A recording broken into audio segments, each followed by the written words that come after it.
다음은 건물의 평면도를 나타낸 것으로 차동식 스포트형 감지기 2종을 설치하고자 한다. 자, 건물의 주요 구조부는 내화 구조이며 감지기의 설치 높이는 4.2m이다. 각 실에 설치될 감지기의 개수와 실 전체의 경계 구역수를 계산하시오. 자, 이 문제 같은 경우는 지금 첫 번째, 자, 각 실에 설치해야 하는 감지기의 수량을 구하래요. 감지기의 개수. 그럼 우리 감지기 개수를 구하려면 우리 기본적으로 알아야 될 표가 있었죠. 표. 자, 그 표가 바로 이거죠. 이 표 암기를 자 하셔야 됩니다. 표. 자, 그러면 우리가 세 가지 조건을 가지고 이 기준 면적을 이제 알아야 되는데, 자 보실게요. 먼저 자 부착 높이가 지금 4.2m라고 했죠. 4.2m. 그러면 어디에 포함돼요? 여기. 그렇죠. 4m 이상 8m 미만에 들어가는 거고요. 그 다음에 자 주요 구조부가 내화 구조래요. 내화 구조. 그럼 내화 구조면 여기죠. 내화 구조. 그렇죠? 네, 내화 구조 됐고요. 그 다음에 지금 감지기는 차동식 스포트형 감지기 2종이래요. 2종. 자, 차동식 2종이니까 여기죠. 2종. 차동식 2종. 그럼 이 세 개를 동시에 만족하는 부분이 어디예요? 바로 여기에 있죠. 여기. 35. 네, 이 표 암기하셔야 돼요. 그래서 바닥 면적 35제곱미터마다 감지기 1개 이상을 설치를 하는 겁니다. 자, 기준 면적이 우리 얼마인지까지 구했어요. 35예요. 35. 자, 그러면 자, 각 실에 설치해야 되는 감지기의 수량을 자, 구해 보도록 하죠. 자, 첫 번째. 지금 A실부터 어디까지 있어요? A실부터 F실까지가 있어요. 첫 번째 A실. 자, A실은 자, 간단해요. 바닥 면적을 이 기준 면적으로만 나눠주면 돼요. 계산만 잘 하시면 되는 거죠. 자, A실 보실게요. A실. 지금 가로가 15m고요. 세로가 6m예요. 그럼 35로 나눠주면 되겠죠. 35. 그죠? 기준 면적 35. 자, 나눠주시면 이제 이 값은 2.57 정도가 나오고요. 절상해주면 3개가 되겠죠. 최소 개수는 3개입니다. 3개 이상이니까. 자, 다음 2번. B실. 자, B실은 가로가 12m고요. 세로가 6m예요. 35로 나눠주면 자, 이 값은 2.06 정도 나오고요. 절상해주면 마찬가지로 3개가 설치가 되겠네요. 자, 다음 세 번째 C실. 자, C실을 보시면 가로가 10m죠. 가로 10m. 세로는 여기서부터 여기까지니까 요거 두 개를 더하면 되겠네요. 그죠? 18m 나누기 35. 자, 그러면 이 값은 5.14 정도가 되고요. 절상해주면 6개. 어렵지 않죠? 이렇게 계산만 잘 하시면 돼요. 다음 네 번째, 자 D실. 자, D실은 가로가 9m고요. 세로가 12m예요. 나누기 35. 자, 그러면 이 값은 3.09가 나오고요. 절상해주면 4개가 되겠죠? 자, 다섯 번째. 자, E실. 자, E실은 가로가 12m고요. 세로도 12m네요. 나누기 35. 자, 그러면 4.11 정도가 되고요. 절상해주면 5개 나오죠? 자, 이제 마지막 F실. 자, F실은 가로가 6m, 세로가 12m, 나누기 35. 자, 그러면 네, 이 값은 2.06 정도 나오고요. 아까 요거 B실과 똑같네요. 그죠? B실과. 절상해주면 3개. 자, 이렇게 해서 각 실마다 설치해야 하는 감지기의 개수를 이렇게 구했습니다. 이렇게 구해놓고 그 표에 이제 체크하시면 돼요. 자, 그 다음에 2번 문제 보시면 자, 실 전체. 자, 실 전체에 대한 경계구역수를 구하래요. 근데 우리 경계구역 같은 경우는 두 가지가 있죠. 수평 경계구역이 있고 이제 수직 경계구역이 있는데 이 문제 같은 경우는 수직 경계구역은 구할 수가 없죠. 이 나온 조건 가지고는. 그래서 수평 경계구역을 구해주시면 돼요. 수평. 자, 수평 경계구역수를 구하면 되는데 자, 하나의 경계구역의 면적이 얼마 이하라고 했죠? 하나의 경계구역의 면적은 600제곱미터 이하라고 했죠? 그럼 기준 면적이 600제곱미터가 되는 거예요. 그러니까 이 실 전체의 바닥 면적을 600제곱미터로 나눠주면 되는 거죠. 자, 그러면 자, 가로의 길이는 얼마냐? 그냥 이렇게 써도 돼요. 15m 더하기 12m 더하기 10m. 뭐 이걸 다 더해서 계산한 값 얼마 나와요? 37이죠. 37 써도 돼요. 이렇게 써도 되고요. 곱하기. 자, 세로의 길이는 6m와 12m의 합이죠. 이렇게 써도 됩니다. 18로 써도 되고요. 자, 이 바닥 면적을 얼마로 나눠준다고요? 600으로. 그렇죠? 왜? 하나의 경계구역 면적이 600제곱미터 이하기 때문에. 자, 600으로 나눠주시게 되면 이 값은 1.11 정도가 돼요. 예, 절상해주면 이제 이 경계구역이 되는 거죠. 이 경계구역. 네, 이렇게 해서 각 실마다 설치해야 되는 감지기의 수량과 그리고 실 전체의 경계구역수를 구해주시면 되겠습니다. 자, 그림과 같은 건물 평면도의 경우 자동화재 탐지 설비의 최소 경계구역의 수를 구하시오. 자, 이제 보시게 되면 이 수평 경계구역을 설정할 때 그때 기준이 있죠, 기준. 자, 한 가지 기준을만 보시면 돼요. 자, 어떤 기준이냐? 자, 하나의 경계구역의 면적은 600제곱미터 이하로 하고, 자, 그리고 한 변의 길이는 50m 이하로 할 것. 이것만 잘 지켜주시면 이제 경계구역수를 구할 수가 있어요. 자, 그러면 이제 첫 번째 그림을 보시게 되면, 자, 제일 먼저 보실 거는, 자, 변의 길이를 제일 먼저 보시는 거예요. 변의 길이. 그러니까 가장 긴 변의 길이가 얼마인지를 따져보시는 거예요. 자, 봤더니 가장 긴 변이 50m예요, 50m. 그러면 이제 50m 이하기 때문에 이제 변의 길이는 이제 구해받지 않고 구할 수가 있는 거예요. 이제 변의 길이는 맞췄으니까 이제 면적으로 보시면 돼요. 면적 보시면 되는데, 자, 면적 구해보죠. 자, 이렇게 해보면, 자, 여기 가로가 10m고요. 여기 10m죠. 20에서 10을 빼면 되니까, 그죠? 그럼 이제 이 넓이는 100이에요. 100. 그럼 아래쪽의 면적은 가로 50, 세로 10이니까 500이 500. 이렇게. 그럼 두 개 더하면은 얼마예요? 600. 자, 하나의 경계구역의 면적은 600제곱미터 이하다. 그쵸? 600 이하다. 그렇기 때문에 여기는, 자, 정확하게 하나의 경계구역이 나오죠. 그러니까 면적 600제곱미터, 전체 면적이 600제곱미터고요. 그리고 이 기준이 되는 600으로 나눠주면 돼요. 600으로 나눠주면 하나의 경계구역이, 자, 나오게 되는 겁니다. 그래서 첫 번째 1번 문항은, 자, 1경계구역이 되는 거고요. 자, 그 다음 2번 같은 경우는, 자, 변의 길이를 봤더니 가장 긴 변이 이렇게 60m로 나와 있어요. 그럼 50m를 넘었잖아요. 넘었죠? 넘었기 때문에 이 면적 자체는 600으로 이거는 만족했지만 이 변의 길이를 만족 못했기 때문에 하나의 경계구역을 넘는 거예요. 그래서 어떻게 구분하시냐면 여기를 균등하게 잘라요. 이렇게 딱 자릅니다. 여기 30m, 여기 30m 이런 식으로 균등하게 이런 식으로. 자, 그러면은 면적이 여기가 300제곱미터고요. 여기가 300제곱미터죠. 이렇게. 그러면 여기는 300제곱미터를, 자, 기준인 600제곱미터로 나눠주는 거예요. 600으로 나누면 0.5가 돼서, 자, 하나의 경계구역이 되고요. 자, 여기도 마찬가지죠. 면적이 300이니까 똑같아요. 이렇게. 그렇죠? 그래서 따라서, 자, 두 번째 그림은 이 경계구역이 나오게 되는 거죠. 맞나요? 네, 이렇게 해서 하나의 경계구역의 면적은 600제곱미터 이하이고, 그리고 한 변의 길이는 50m 이하를, 자, 만족시키면 되기 때문에 1번은 1경계구역, 2번은 2경계구역이 나옴을 알 수가 있겠습니다. 유도등 및 유도표지의 화재안전 기술 기준에 따라 객석 유도등을 설치하지 않아도 되는 장소 두 가지를 쓰시오. 자, 보시면 객석 유도등의 설치 제외 장소, 자, 두 가지를 기술하는 문제가 되겠습니다. 자, 첫 번째 내용 보시면, 자, 주간에만 사용하는 장소로서 채광이 충분한 객석. 그러니까 주간에만, 낮에만 사용하는 거죠. 그러니까 낮 같은 경우에는 이제 어때요?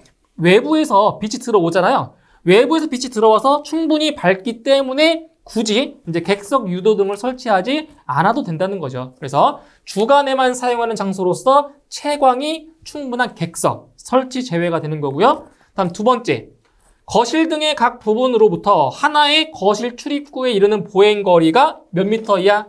네, 20m 이하인 객석의 통로로서 그 통로에 통로 유도등이 설치된 객석. 자, 이것도 마찬가지로 객석 유도등의 설치가 제외가 된다는 겁니다. 그래서 객석 유도등의 설치 제외 장소 두 가지 기술해 주시면 되겠습니다. 자동화재 탐지 설비 및 시각 경보 장치의 화재 안전 기술 기준에서 정한 부착 높이에 따른 연기 감지기의 면적 기준이다.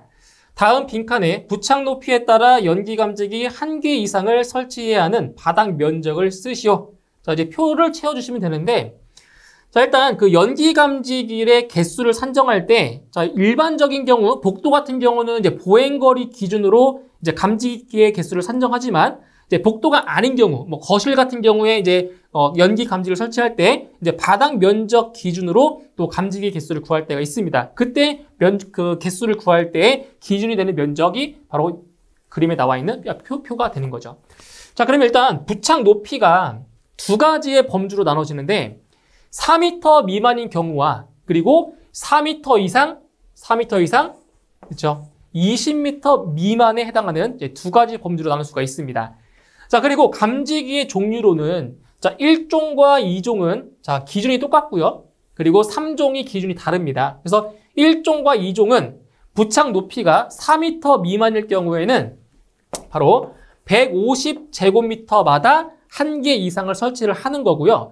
그리고 3종 연기 감지기는 부착 높이가 4m 미만일 때 자, 얼마냐? 이거의 3분의 1이에요. 3종이니까 3분의 1. 그래서 50제곱미터마다 1개 이상을 설치를 합니다. 그 다음 이제 1종과 2종 연기 감지기는 4m 이상, 20m 미만에 설치가 할 때는 바로 바닥 면적 75제곱미터마다 1개 이상 설치를 하고요. 그리고 3종 연기 감지기는 설치가 불가합니다. 설치가 못하는 거죠. 이렇게 해서 1번에 150, 2번에 50, 그리고 3번에 20 채워주시면 되겠습니다.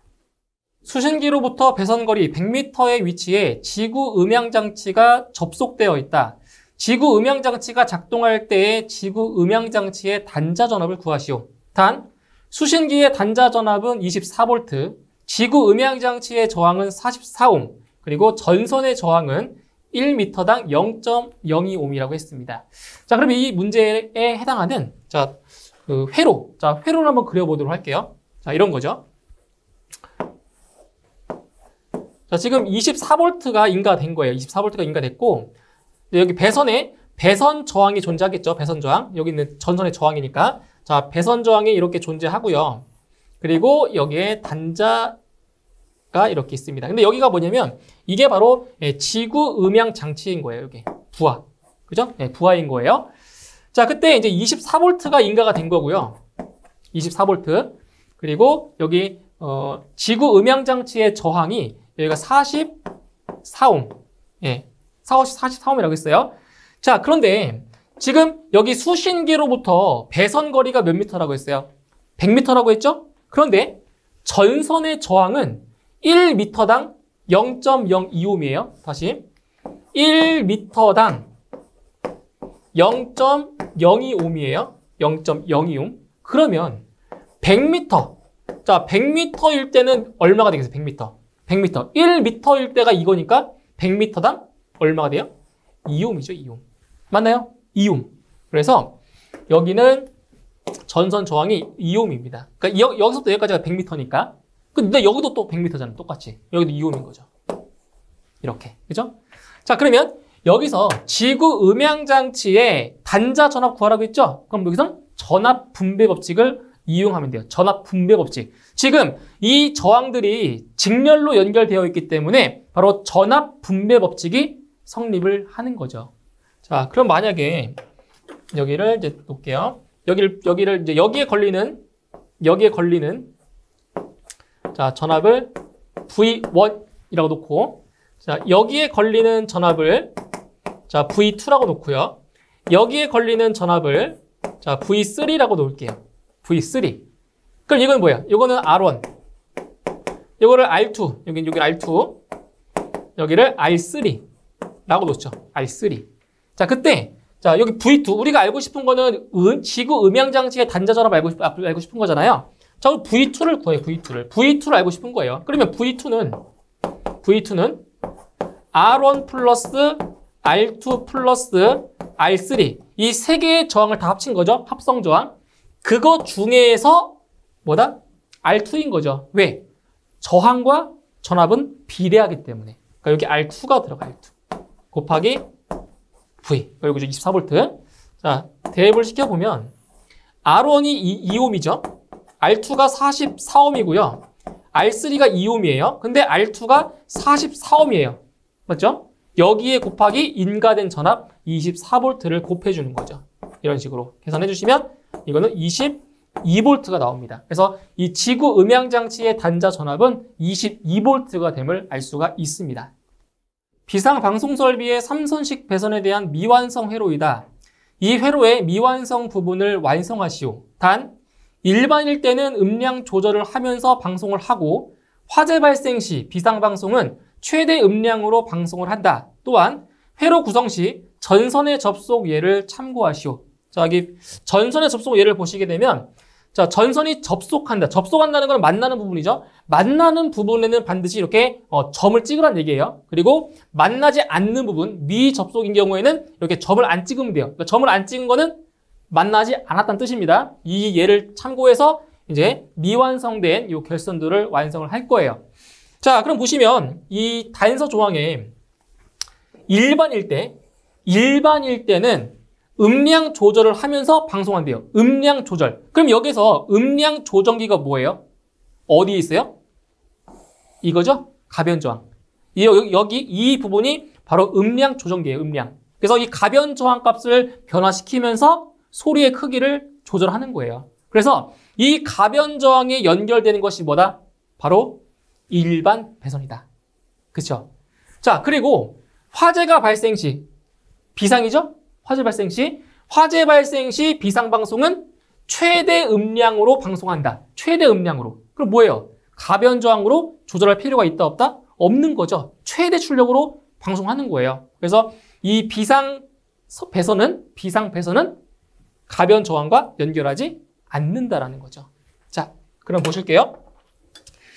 자, 지금 이 결선도 보시면은 자, 공통선은 이미 연결이 되어 있어요. 공통선은. 그래서 여기 스피커에 확성기에 연결이 되어 있죠. 자, 그리고 자, 일반 배선은 어디에 연결된다고요? 바로 가변 저항. 가변 저항에 연결되는 것이 바로 비상이 아니라 일반입니다. 일반. 그래서 이 일반 선이 이렇게 자, 연결을 해주면 돼요. 점 찍으면 되겠죠? 이렇게. 그리고 이제 비상선은 비상 배선은 어디로 가면 돼요? 확성기에 바로 들어가면 돼요. 확성기에. 그래서 여기를 어떻게 연결하냐? 이렇게 놓고요. 이런 식으로. 이렇게 되는 거죠. 그래서 이제 화재가 발생했을 경우에는 이제 여기 가변 저항을 안 거치는 거예요. 이렇게 되죠. 비상에서 이렇게 회로가 이렇게 연결이 되는 거예요. 이렇게 공통선까지. 이렇게. 그러면 소리가 최대 출력이 발생하는 거예요. 최대 출력이. 그죠? 그리고 이제 평상시에 일반 사무 그 방송, 그죠? 사내 방송인 경우는 선이 이렇게 가면서 이렇게 가변 저항. 그래서 가변 저항 값을 변화시키면 돼. 이게 왔다 갔다 하면서 변화시키면서 이 소리의 크기를 바꿔가는 거죠. 그죠? 이렇게 해서 여기 가변 저항기에 연결하는 것은 바로 비상이 아니라 일반이다라는 거죠. 그래서 이제 오른쪽도 마찬가지. 똑같습니다. 구조는. 그래서 여기 보시면 일반 배선이 가변 저항에 연결하면 되고요. 그리고 비상 배선은 이렇게 해서 연결해주면 완성이 되는 겁니다. 자, 이거 시험에 많이 나왔던 거기 때문에 그렇게 어렵지 않게 그리실 수 있을 겁니다. 그래서 이렇게 미완성된 도면을 완성해 주시면 되겠습니다. 자, 유도등 및 유도표지의 화재안전 기술 기준에 의거하여 다음 특정 소방 대상물에 설치해야 하는 유도등의 종류를 모두 쓰시오. 자, 지금 3개의 특정 소방 대상물이 있어요. 자, 지하철 역사, 그리고 발전시설, 공장. 자, 지금 이러한 특정 소방 대상물에 자, 설치해야 하는 특정 유도등의 종류를 모두 쓰라는 그러한 문제가 되겠습니다. 자, 이제 관련 내용을 보시게 되면, 자, 이 표를 좀 암기를 하셔야 되는데, 자, 설치 장소에 따른 유도등 및 유도 표지의 종류가 나와 있어요. 그래서 보시게 되면, 먼저 1번의 지하철 역사죠. 예, 지하철 역사 같은 경우에는 바로 대형 피난구 유도등과 그리고 통로 유도등, 이 두 개의 유도등을 설치하게 되어 있는 거죠. 그래서 1번의 정답은 대형 피난구 유도등과 그리고 통로 유도등이 정답이 되고요. 그다음 2번과 3번 발전시설과 공장 같은 경우는 자, 발전시설 여기 있죠. 공장 여기에 있죠. 같습니다. 정답 똑같아요. 그래서 발전시설과 공장은 소형 피난구 유도등과 그리고 통로 유도등, 이 두 개의 유도등을 설치하게 되어 있습니다. 그래서 2번과 3번의 정답은 소형 피난구 유도등과 그리고 통로 유도등, 두 가지가 정답이 되겠습니다. 자, 다음 그림과 같은 복도에 연기감지기 2종과 3종을 설치하려고 한다. 설치 개수를 계산하여 도면에 표시하고 벽과 감지기 간 및 감지기 사이의 간격을 도면에 작성하시오. 단, 복도의 보행거리 기준은 복도의 가운데 선을 기준으로 한다라고 했습니다. 그래서 보시면 연기감지기 2종을 설치했을 경우와 연기감지기 3종을 설치했을 때 그때 이 복도에 설치하는 감지기의 개수를 구하고 그리고 여기에 감지기를 배치하는 문제까지 해결하시면 되겠습니다. 자, 관련 내용을 한번 살펴보시게 되면 자, 보세요. 감지기는 복도 및 통로에 있어서는 자, 보행거리 몇 미터? 30m마다. 그러니까 여기서 30m라고 하는 거는 연기감지기 1종과 2종을 말하는 거고요. 자, 3종 같은 경우는 보행거리 20m마다 한 개 이상을 설치하게 되어 있습니다. 자, 그러면 자, 연기감지기 2종이죠? 그럼 연기감지기 2종은 보행거리 30m마다 한 개 이상을 하는 거잖아요. 30m마다. 그러면 어떻게 주냐? 자, 감지기의 개수는 지금 보행거리가 60m예요. 그럼 보행거리 60m를 30m로 나눠주시면 돼요. 이렇게. 자, 그럼 몇 개 나와요? 정확하게 2개. 자, 2개 나오는 거죠? 그리고 연기감지기 3종 같은 경우는 보행거리 20m마다 한 개 이상이기 때문에 이때는 어떻게 계산하면 돼요? N은 자, 보행거리 60m를 20m로 나눠주면 돼요. 몇 개? 3개입니다. 3개. 3개. 이렇게 돼요. 그럼 한번 배치를 한번 해보도록 하죠. 자, 연기감지기 2종은 몇 개 설치한다고요? 2개를 설치한다고 했죠? 2개. 자, 2개를 설치하니까 자, 여기에 하나. 그리고 또 여기에 하나. 자, 2개를 설치합니다. 그럼 그때 간격은 자, 연기감지기 2종은 보행거리 30m마다라고 했죠? 그러니까 이 연기감지기와 연기감지기 사이 이 사이의 간격이 얼마인 거예요? 30m 이내인 거죠. 30m 이내. 그리고 이 감지기와 벽 사이의 간격은 자, 이거의 절반인 15m 이하. 이내. 여기도 마찬가지로 15m 이내. 그러면 이걸 다 합쳐보세요. 얼마 나와요? 60m 나오죠. 60m. 자, 그리고 연기감지기 3종 같은 경우는 몇 개 설치한다고요? 3개를 설치한대요. 3개. 자, 그럼 3개를 배치를 해보면 자, 여기 하나, 가운데 하나, 그리고 오른쪽에 하나. 자, 이렇게 자, 3개를 배치를 해주고요. 그리고 간격은 감지기와 감지기 사이는 지금 보행거리 20m마다니까 여기는 20m 이내. 자, 여기도 마찬가지 20m 이내. 그리고 감지기와 벽과의 간격은 자, 요 20m의 절반인 10m 이내. 이런 식으로 해주시는 거예요. 10m 이내. 여기도 10m 이내. 네, 이렇게 해서 연기감지기 개수를 구하시고 그리고 그 연기감지기를 배치까지 하고 간격까지 작성을 해주시면 되겠습니다. 가스계 소화 설비에서 자동 기동을 위한 화재 감지기 회로이다. 교차 회로 방식에 대한 다음 물음에 답하시오. 단, 회로 결선 시 전선의 접속 예시를 참고하시오. 자, 이 표에 보시면 전선의 접속 예시입니다. 그러니까 접속, 만나는 부분은 이렇게 점을 찍어주라는 얘기고요. 만나지 않는 부분은 이렇게 그냥 크로스로 점을 안 찍으면 만나지 않는다라는 그러한 의미가 되겠습니다. 자, 1번 문항 보시면 교차 회로 방식이 되도록 회로를 결선하시오. 자, 교차 회로 방식이에요. 자, 그럼 여기서 감지기가 총 6개. 자, 6개의 감지기 보이죠? 자, 이게 A 회로고요. 이게 B 회로입니다. 그러면 자, 이게 A 감지기라는 얘기겠죠? A 감지기. A 회로 연결됐으니까. 그리고 이게 B 감지기가 되겠네요. 근데 이 교차 회로 방식 같은 경우는 서로 교대로, 서로 교차되게끔 감지기를 배치를 해야 돼요. 그럼 이게 A잖아요? 그럼 인접하고 있는 거는 반드시 B 감지기가 돼요. 이게 B잖아요? 그럼 인접하고 있는 부분은 반드시 이거는 A가 돼야 돼요. 교차로. A, B, A, B, A, B. 이런 식으로.